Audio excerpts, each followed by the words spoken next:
अस्सलाम वालेकुम, मैं हूँ शाहजेब खानजादा। 11 महीनों के बाद सुप्रीम कोर्ट ने जस्टिस काजी फाइज ईसा के खिलाफ हुकूमती रेफरेंस को कलअदम करार दे दिया है, मगर मामला अभी मुकम्मल तौर पर ख़त्म नहीं हुआ है, क्योंकि सुप्रीम कोर्ट के 7 जजेस ने जस्टिस काजी फाइज ईसा की अहलिया और बच्चों की जायदादों का मामला FBI को भेज दिया है और उसे तहकीकात का हुक्म दिया है। साथ ही FBI को वक्त का पाबंद भी किया गया है। FBI की तहकीकात का जायजा सुप्रीम जुडिशल काउंसिल लेगी और जायजा लेने के बाद फैसला करेगी। सुप्रीम कोर्ट के 10 रुकनी बेंच ने आज केस की आखिरी समाअत की। फरीकैन के दलाइल मुकम्मल होने के बाद फैसला महफूज किया और आज ही 11 सफ़े का मुख्तसर फैसला जारी कर दिया। मुख्तसर फैसले के मुताबिक तफसीली फैसला बाद में जारी किया जाएगा। अदालत जस्टिस काजी फाइज ईसा के खिलाफ रेफरेंस को कलअदम करार देती है। इस तरह से सुप्रीम जुडिशल काउंसिल की तरफ से 17 जुलाई को जारी होने वाला शो कॉज नोटिस भी कलअदम हो जाता है, जबकि जस्टिस याह्या आफरीदी ने दरख्वास्तों को मुस्तरद कर दिया है। फैसले के मुताबिक बेंच के सरबराह जस्टिस उमर अता बंदियाल, जस्टिस मंजूर अहमद मलिक, जस्टिस फैसल अरब, जस्टिस मजहर आलम मियां खैल, जस्टिस सज्जाद अली शाह, जस्टिस मुनीब अख्तर और जस्टिस काजी मोहम्मद अमीन ने पैरा 4 से पैरा 11 तक के फैसले से इत्तफाक किया है। 3 जजेस ने इख्तिलाफ किया है और इजाफी नोट लिखा है, मगर 7 जजेस के फैसले के मुताबिक अदालती हुक्म के 7 दिन के अंदर अंदर FBI के commissioner inland revenue income tax ordinance 2001 के तहत नोटिस जारी करेंगे। ये नोटिस दरख्वास्त गुजार यानी जस्टिस काजी फाइज ईसा की अहलिया और बच्चों को जारी किया जाएगा और उनसे लंदन की तीनों जायदादों के बारे में अलग अलग वजाहत ली जाएगी। इनलैंड रेवेन्यू कमिश्नर खुद वजाहत तलब करेंगे। सुप्रीम कोर्ट के फैसले के मुताबिक इससे पहले इन जायदादों के हवाले से कोई नोटिस जारी हुआ है या कोई कार्रवाई की गई है तो वो कलअदम समझी जाएगी। सुप्रीम कोर्ट ने अपने फैसले में मजीद लिखा कि नोटिस दरख्वास्त गुजार के इस्लामाबाद के घर पर भेजा जाएगा। फरीकैन नोटिस के जवाब के साथ मुतल्लिका रिकॉर्ड भी भिजवाएंगे जो वो मुनासिब समझे। अगर कोई बैरून मुल्क होगा तो उसकी जिम्मेदारी होगी कि वो वक्त पर जवाब दे और कमिश्नर के सामने उसकी हाजिरी बैरून मुल्क होने की वजह से ताखीर का शिकार नहीं होगी। सुप्रीम कोर्ट ने अपने फैसले में मजीद लिखा कि नोटिस का जो जवाब आएगा उसके बाद कमिश्नर इन अफराद को अपना मौक़िफ़ पेश करने का मौका देगा। सफाई का मौका देने के बाद कमिश्नर ऑर्डर जारी करेगा।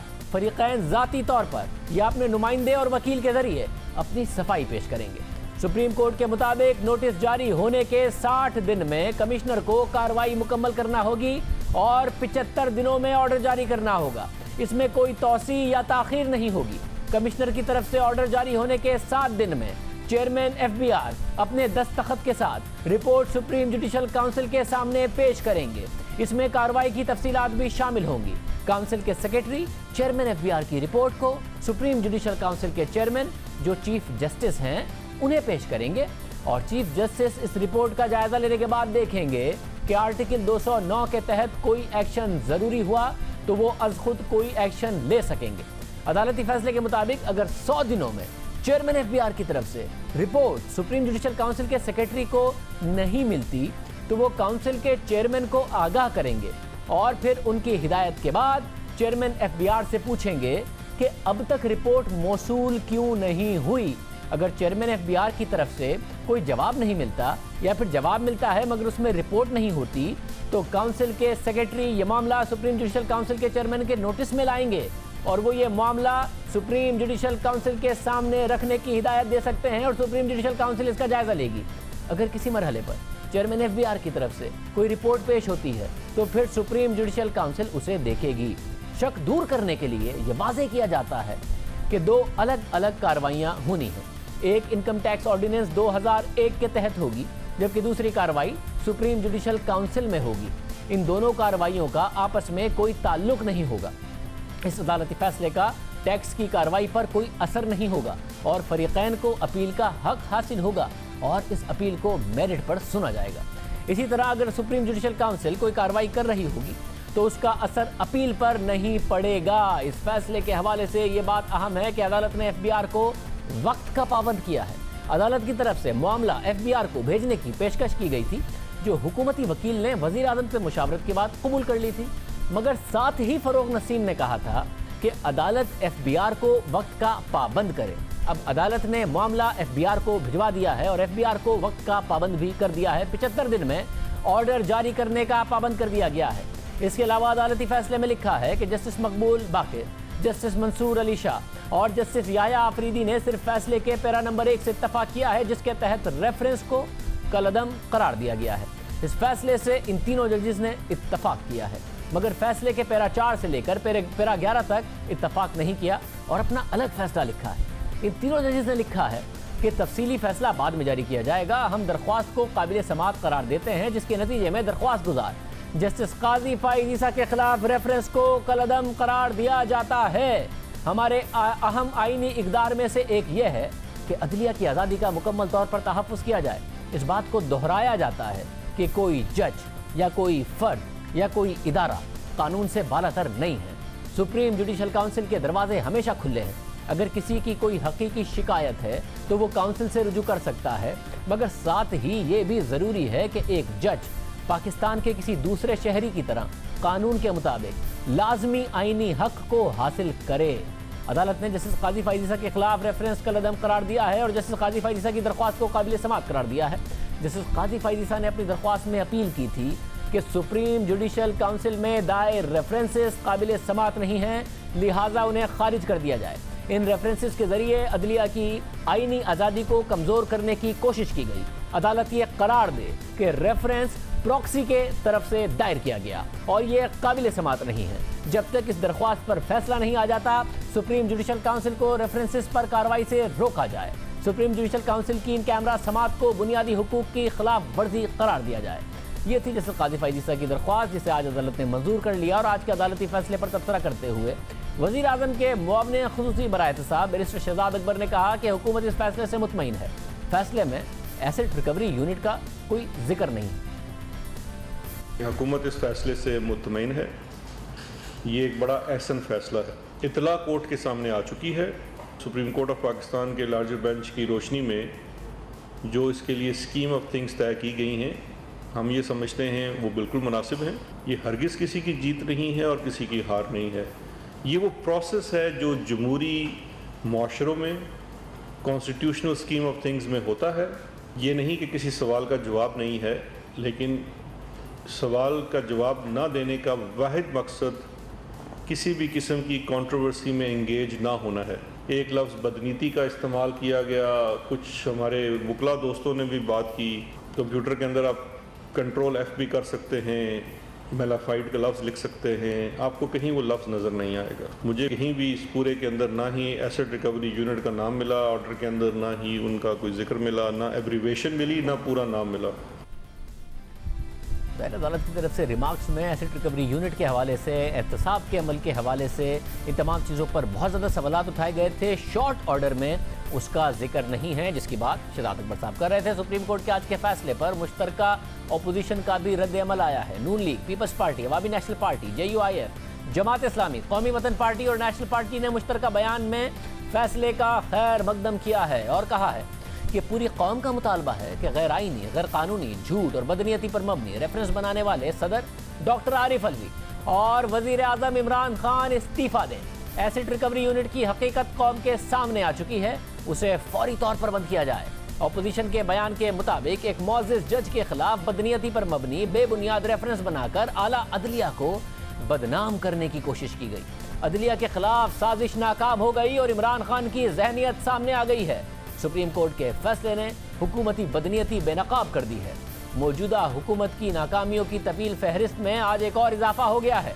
सुप्रीम कोर्ट ने रेफरेंस तो कलअदम करार दे दिया है, मगर अभी 100 दिन अहम है। अगले 100 दिन FBR तहकीकात करेगा, मामला सुप्रीम जुडिशल काउंसिल के पास जाएगा।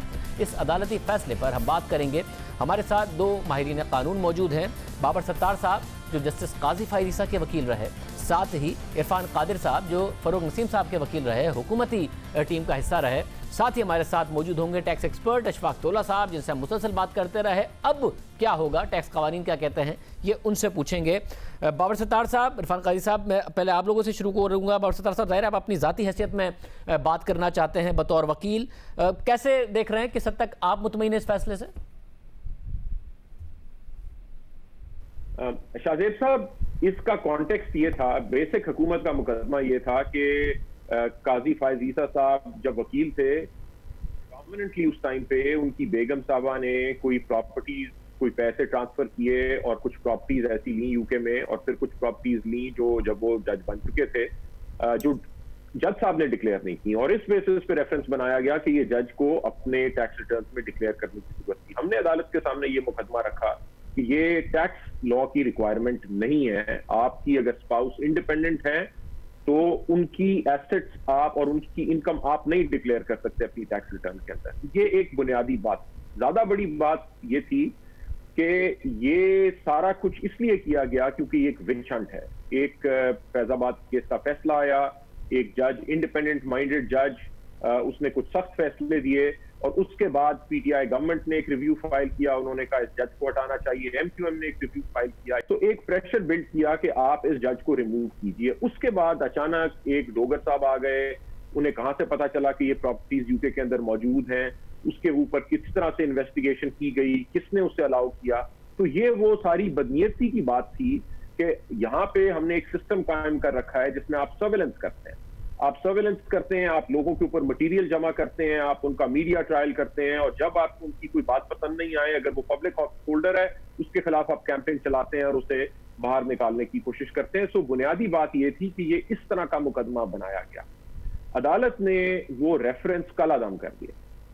कलादम कर दिया, ठीक किया, यानी ये बात मान ली कि ये रेफरेंस गलत तरीके से बनाया गया। लेकिन जो शॉर्ट ऑर्डर आया है, अभी हमें डिटेल्ड ऑर्डर का इंतजार करना पड़ेगा। शॉर्ट ऑर्डर जो आया है उसमें कम से कम कोई जिक्र नहीं है कि जिन लोगों ने ये रेफरेंस बनाया, जो ARU यूनिट था, जो वैसे भी हमारी अकाउंटेबिलिटी करता नजर आता है शहजाद अकबर साहब का, उसकी क्या कानूनी हैसियत थी, उसने कहां से ये इख्तियार लिया कि वो जजों की सर्वेलेंस करे या उनकी इन्वेस्टिगेशन करे। उसके बाद लॉ मिनिस्टर ने कैसे ये एडवाइस दे दी। कोई टैक्स प्रोसीडिंग्स नहीं हुई काजी फायज ईसा की बेगम या उनके बच्चों के खिलाफ, कोई नोटिस इशू नहीं हुए, किसी ने उनसे पूछा नहीं। उसके बगैर ये कैसे लॉ मिनिस्टर ने एडवाइस दे दी, प्राइम मिनिस्टर ने ये कैसे अप्रूव कर दिया, जबकि उनकी पार्टी एक पहले फाइल कर चुकी थी पिटिशन के इस जज को रिमूव करना चाहिए, और उसके बाद प्रेसिडेंट ने ये कैसे अप्रूव कर दिया। ये वो सारी बुनियादी बातें थी जिसका कम से कम शॉर्ट ऑर्डर के अंदर कोई जिक्र नहीं है। अगर कलादम कर दिया एक रेफरेंस तो कुछ कॉन्सिक्वेंसेस तो फ्लो होने चाहिए, और कॉन्सिक्वेंसेस इसलिए नहीं फ्लो होने चाहिए कि जजेस इस मुल्क में अकाउंटेबल नहीं है। कॉन्सिक्वेंसेस इसलिए फ्लो होने चाहिए क्योंकि हमारी जुडिशरी की एक बड़ी तारीख है जिसके अंदर हमने देखा है कि हिस्टोरिकली स्पीकिंग एक हमारी जुडिशरी का एक रोल रहा जिसमें उन्होंने जस्टिफाई किया डिक्टेटर्स को, उन्होंने अनडेमोक्रेटिक मूव्स को जस्टिफाई किया। तारीख की मैं बात कर रहा हूँ। सो उससे जब हम निकल के आगे आते हैं तो बड़ा जरूरी है कि हमारी जुडिशरी इंडिपेंडेंट हो ताकि वो रूल ऑफ लॉ को अपहोल्ड कर सके, और इसके साथ साथ जजेस की अकाउंटेबिलिटी भी बड़ी जरूरी है। लेकिन अकाउंटेबिलिटी कैसे करेंगे और किन जजेस की जाएगी? क्या उस जज की जाएगी जिसका कोई फैसला आपको नागवार गुजरता है, या उन लोगों को जो हमारी पावर एलीट है या हमारे पावरफुल इंस्टीट्यूशंस हैं, या उन लोगों की जाएगी जिनके खिलाफ कोई जेन्युइन कंप्लेंट्स है कि उन्होंने एज अ जज अपनी पावर अब्यूज की, एज अ जज कोई करप्शन की। अकाउंटेबिलिटी की तो ये बात है, पब्लिक ऑफिस में अगर आके आपने कोई बदकारी की, आपने अपना पावर को अब्यूज किया, उस तरह की तो यहाँ पे कोई एलिगेशन नहीं थी। और फिर जिस तरह से मीडिया ट्रायल चलाया गया, जिस तरह से चीजें लीक की जाती थी, 1 साल आपने एक मीडिया ट्रायल किया। हमने पहली दफा देखा कि एक जज, सुप्रीम कोर्ट का सिटिंग जज, सीनियर जज 10 मेंबर के बेंच के सामने पेश होता है और आके अपनी जस्टिफिकेशन पेश करता है। उसकी एहलिया पेश होती है, वो 2004 का अपना रिकॉर्ड पेश करती है कि ये मेरे असासे थे, ये मेरी सोर्सेस थी, मैंने एक अपना अकाउंट बनाया, वहां से मैंने यूके में अपने अकाउंट में पैसे भेजे, मेरी अपनी इनकम थी जिसके साथ जज का कोई ताल्लुक नहीं है। वो सारी ये चीज पेश करती हैं। हमने इस तरह की अकाउंटेबिलिटी होती पावरफुल इंस्टीट्यूशंस की नहीं देखी। अगर सवाल पूछिए तो फिर तब से पूछिए। यहाँ पे जो मायूसकुन बात है इस ऑर्डर की, ये तो बिल्कुल जायज बात है कि कलादम करार दिया गया, लेकिन जिन लोगों ने बनाया उनके ऊपर कोई जिक्र नहीं है। दूसरी मायूसकुन बात यह है कि सुप्रीम कोर्ट ने अब एफपीआर को डायरेक्ट कर दिया कि आप एक फैसला कीजिए। यानी एक तरह से हुकूमत को बज़ाहिर लगता है कि एक और अपॉर्चुनिटी मिल गई, एक ऐसी हुकूमत को जिसने मैलाफीडीज के बेसिस के ऊपर अपना पहला रेफरेंस बनाया कि आपको हम एक और अपॉर्चुनिटी देते हैं कि आप दोबारा से एक कोशिश कर देखिए कि अगर आप अपने पिछले केस पे कोई इंप्रूवमेंट कर सकते हैं तो फिर वो सुप्रीम जुडिशियल काउंसिल में भेज दें। सो क्या मैं इस फैसले से मुतमईन हूं? नहीं, मैं अपनी जाती हैसियत में as a citizen of Pakistan, as a lawyer, मैं इस फैसले से मुतमईन नहीं हूं। इसमें हमें नजर आना चाहिए था कि जुडिशरी इंडिपेंडेंट है। अगर मैलिस के बेसिस के ऊपर कोई चीज हुई तो जिन लोगों ने की उनके लिए कॉन्सिक्वेंसेस निकलने चाहिए थे और ये चीज आज खत्म हो जानी चाहिए थी। लेकिन लगता है कि ये अभी भी हुकूमत के पास मजीद इस प्रोसेस को अब्यूज करने की अपॉर्चुनिटी है, जो मायूस कुन है। इरफान काजी साहब, आप ज़ाहिर लीगल टीम में दूसरी तरफ थे, इस शॉर्ट ऑर्डर से आप किस हद तक मुतमईन हैं? देखें, शॉर्ट ऑर्डर जो है वो तो बहुत ही शॉर्ट है, क्योंकि मैंने इससे पहले बहुत शॉर्ट ऑर्डर्स देखे हैं, लेकिन उसमें ना करते हुए भी कुछ रीजंस दिए जाते हैं। यहाँ पे तो सिरे से कोई ज्यादा रीजंस दिए ही नहीं गए। मसलन जो रेफरेंस है सदर का, उसको क्वॉश कर दिया गया और वहाँ पे कोई वजह नहीं बताई, और ये बिल्कुल कहा गया कि डिटेल्ड ऑर्डर विल फॉलो, लेकिन कुछ तो वजह बतानी चाहिए थी। उन्होंने वो कोई वजह नहीं बताई, और फिर उन्होंने कहा कि वो जो टैक्स के मामलात हैं बेगम साहिबा के, वो FBI के पास जाएंगे और उस पर कमिश्नर साहब जो फैसला सादर करेंगे। तो कमिश्नर साहब अब नेचुरली वो कमिश्नर साहब जब फैसला करेंगे, जो मुद्दत उनको दी गई है, तो वो मामला जो है वो सुप्रीम जुडिशल काउंसिल को भिजवाया जाएगा, और फिर सुप्रीम जुडिशल काउंसिल फैसला करेगी इवेंचुअली कि आया उन्होंने किसी जज साहब के खिलाफ प्रोसीड करना है या नहीं करना। फिलहाल सदारती रेफरेंस जो है वो खत्म हो गया है। सदर साहब की बात को ज्यादा ध्यान नहीं दिया गया, लेकिन एक FPR के जो कमिश्नर है उनकी बात पे ज्यादा ध्यान किया जाएगा, और उनकी बात को बुनियाद बना के तो सुप्रीम जुडिशल काउंसिल अगर चाहे तो फिर वो इस चीज को देख सकती है। हालांकि सुप्रीम जुडिशल काउंसिल तो पाबंद है इस चीज की कि सदर अगर उनको रेफर करते हैं कोई भी रेफरेंस, तो वो पाबंद है उसको इंक्वायर करने की। और इस वक्त ये जो फैसला जो आने वाला है, क्योंकि डिटेल्ड डिसीजन तो भी आना है, उसमें ये सारी चीज पे क्या रीजन दिया जाता है वो जब तक मैं देख ना लूं, उस पे ऑब्वियसली बड़ा मुश्किल होगा कोई मजीद इस पे बात करनी। मतलब ये एक दिलचस्प सूरत हाल है कि ज़ाहिर इरफान कादिर साहब को इस बात पर है एतराज़ कि भाई डिटेल्स तो बताते, सदर का भेजा हुआ रेफरेंस है, आपने किस बुनियाद के ऊपर उसको ख़त्म कर दिया। और सदर साहब आप ये कह रहे हैं कि भाई फिर जो बातें रिमार्क्स में थी कि किस तरीके से एसेट रिकवरी यूनिट, सर्विलेंस, ये सारे मामला, उस पर एक्शन आप बताते फैसले में, वो नहीं बताया गया।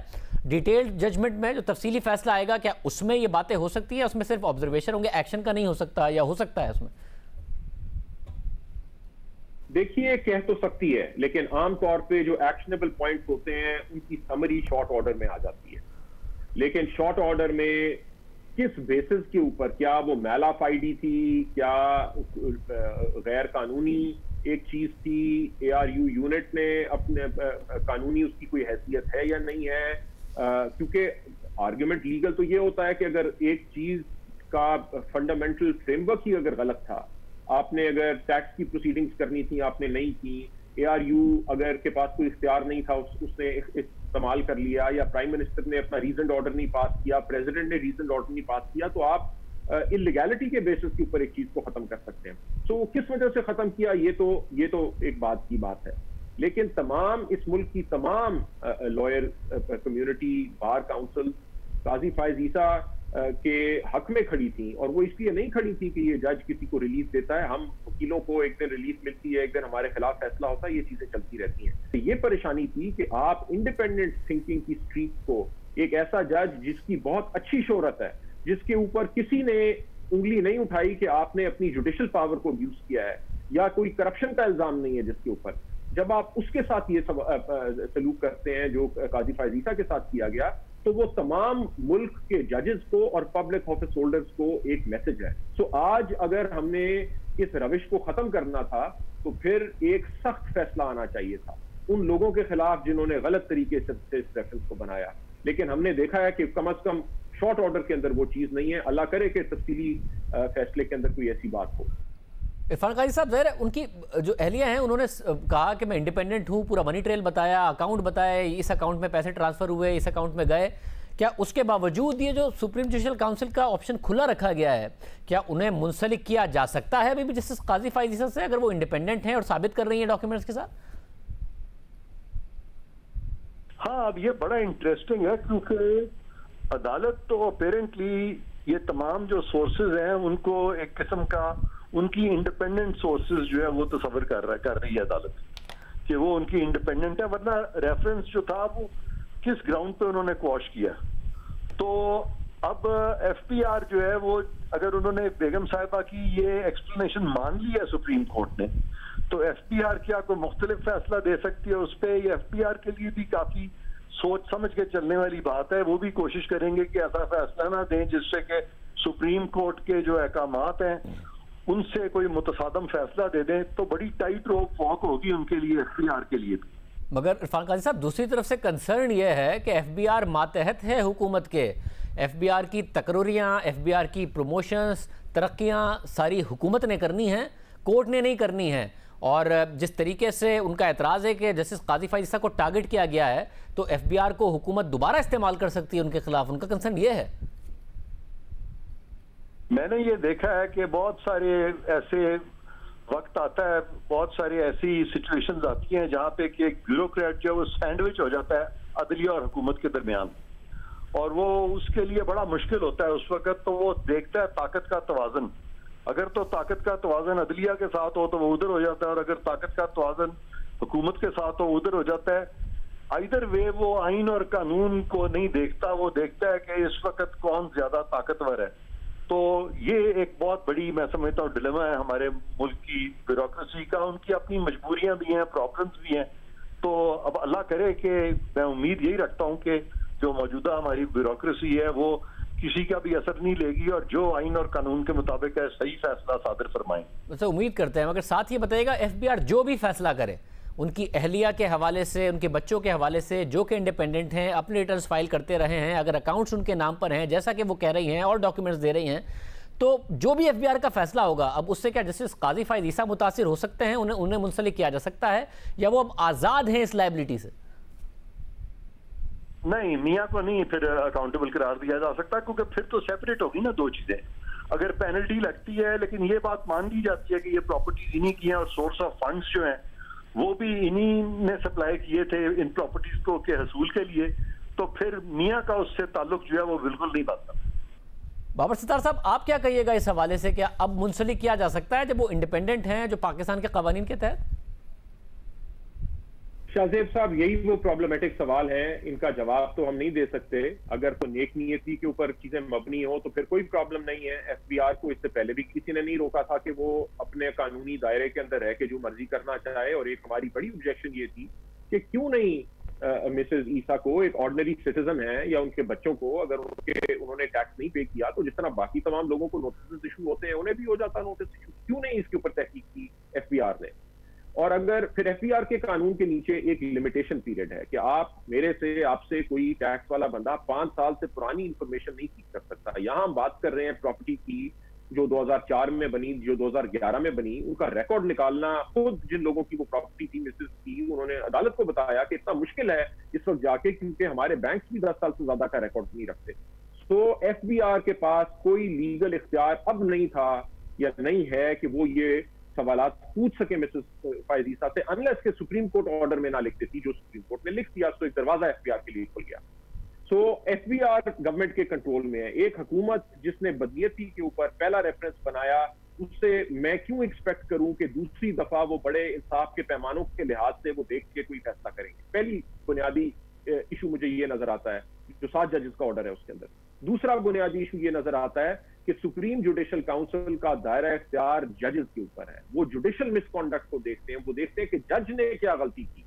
यहां पे हम गुफ्तगू कर रहे हैं एक ऐसे पैसे की जो जज ने नहीं बनाया, एज ए वकील भी नहीं बनाया, उनकी अहलिया की इनकम है। और किस टाइम की इनकम है? प्रिडोमिनेंटली उस टाइम की इनकम है जब काजी फाइज ईसा जज भी नहीं थे। सो मेरी बीवी की आज की इनकम हो, कल को आप मुझे जज बना दें और उसके बाद आप कहें कि ये जुडिशल मिसकॉन्डक्ट के जुमरे में आता है या सुप्रीम जुडिशल काउंसिल इसे देखेगी। बड़ी तफसील से 1 साल इसके ऊपर दलाइल सुने। सुप्रीम जुडिशल काउंसिल का जो अपना मैंडेट है वो हमारे सामने है, उनका दायरा इख्तियार हमारे सामने है। तो एक automatic process, supreme judicial council के पास इख्तियार है कि वो किसी भी चीज को कंप्लेंट को देख सकती है, तो इसे खुला छोड़ सकते थे। लेकिन सुप्रीम जुडिशल काउंसिल को पाबंद कर देना कि एफबीआर एक रिपोर्ट रखेगी चीफ जस्टिस साहब के सामने और वो उसे लेके जाएंगे सुप्रीम जुडिशल काउंसिल में, ये मुझे चीज प्रॉब्लमेटिक नजर आती है। ये कहने की सुप्रीम कोर्ट को क्या जरूरत थी? कल को अगर कोई चीज आ जाती सामने तो सुप्रीम जुडिशियल काउंसिल के तो हाथ नहीं बंधे हुए। बहुत शुक्रिया आप दोनों का। गुफ्तगू नज़र आपने सुनी। प्रोग्राम में एक ब्रेक शामिल करेंगे। माहिर टैक्स उमूर अशफाक तौला साहब जो अब तक बहुत अहम राय देते रहे थे, अब इस फैसले की रोशनी में एफबीआर कैसे आगे बढ़ सकता है, क्या एफबीआर के कवानीन है, उनसे पूछेंगे एक ब्रेक के बाद।